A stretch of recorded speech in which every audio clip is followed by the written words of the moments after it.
Hello বন্ধুরা, মিষ্টির রান্নাঘরে সবাইকে স্বাগত। তো আজকে বানাতে চলেছি পদ্ম কচুর কোপ্তা। এর জন্য কী করলাম, পদ্ম কচুটাকে আর আলুটাকে ভালো করে সেদ্ধ করতে বসিয়ে দিলাম।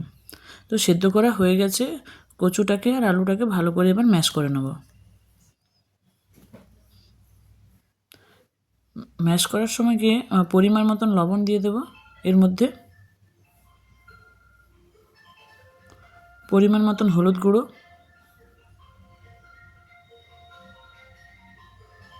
এরপর দিয়ে দিচ্ছি ধনে গুঁড়ো, জিরে গুঁড়ো, কালারের জন্য একটু দিচ্ছি গুঁড়ো লঙ্কা, শুকনো শুকনো গুঁড়ো লঙ্কা, আর এতে মিশিয়ে দিচ্ছি কর্নফ্লাওয়ার।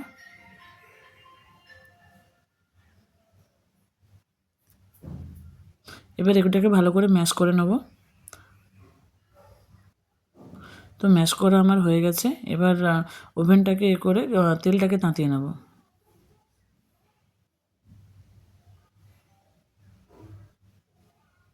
এবার আস্তে আস্তে এগুলোকে আমি ফ্রাই করতে দিয়ে দেব।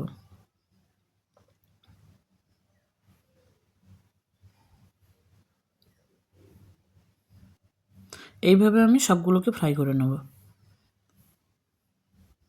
তো আমার লাল লাল করে ফ্রাই করা হয়ে গেছে, আমি এগুলো একটা পাত্রের মধ্যে তুলে নেব। তো এরপর কী আছে, এবার কোপ্তা করার জন্য আমরা নিয়ে নেবো ওই তেলের মধ্যেই আমরা কিছু উপকরণ দিয়ে দেব। তো এর ফার্স্ট অফ অল আমি দিয়ে দিচ্ছি টমেটোর কুচি, এরপর পরিমাণ মতন লবণ। এগুলোকে এবার ভালো করে একটু নাড়াচাড়া করে নেব। তো এরপর এর মধ্যে দিয়ে দেবো ধনেপাতা কাঁচা, কাঁচা লঙ্কা কাঁচা। এগুলোকে এবার ভালো করে নাড়াচাড়া করে নেব। তো এগুলো আমার ভালো করে ভাজা ভাজা হয়ে গেছে, তেল উপর দিকে ছেড়ে গেছে। এবার এর মধ্যে দিয়ে দেব, এবার এর মধ্যে দিয়ে দিচ্ছি আদা বাটা, পরিমাণ মতন হলুদ। ভালো করে হলুদটাকে একটু নেড়ে নেব এরই মধ্যে। এরপর দিয়ে দিচ্ছি টক দই,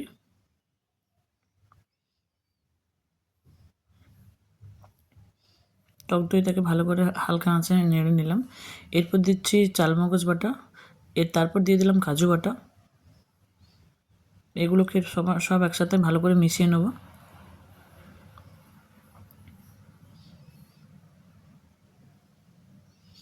তো আমার ভালো করে মেশানো হয়ে গেছে।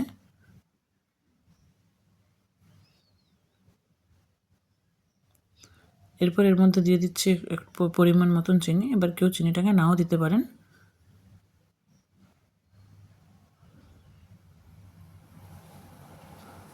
তো আমার এটা ভালো করে একটু নাড়াচাড়া করে নেব।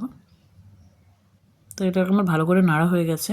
এবার দিয়ে দিচ্ছি একটু পরিমাণ মতন জল, দিয়ে যেভাবে গ্রেভি রাখতে চাই সে সেভাবেই পরিমাণ মতন জল দিয়ে দেবে।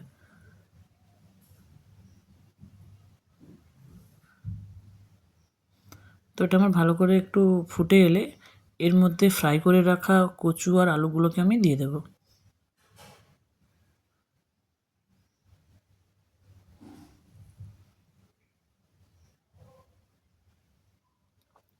তো সবগুলো এর মধ্যে আমি দিয়ে দিলাম। এবার এটাকে হালকা করে একটু নেড়ে চেড়ে আমি এটাকে ঢাকনা দিয়ে দেব।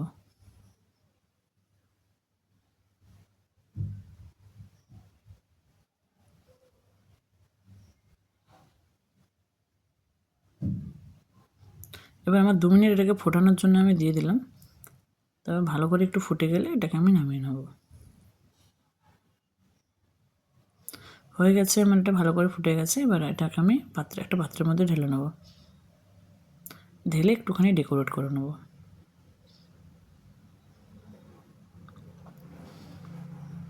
তো ডেকোরেট করার জন্য নিচ্ছি এখানে কাঁচা লঙ্কা আর টমেটো আর ধনেপাতা কুচি।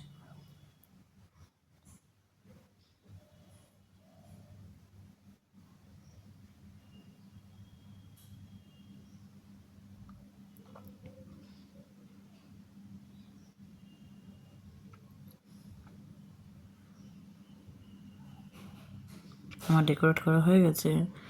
সবাইকে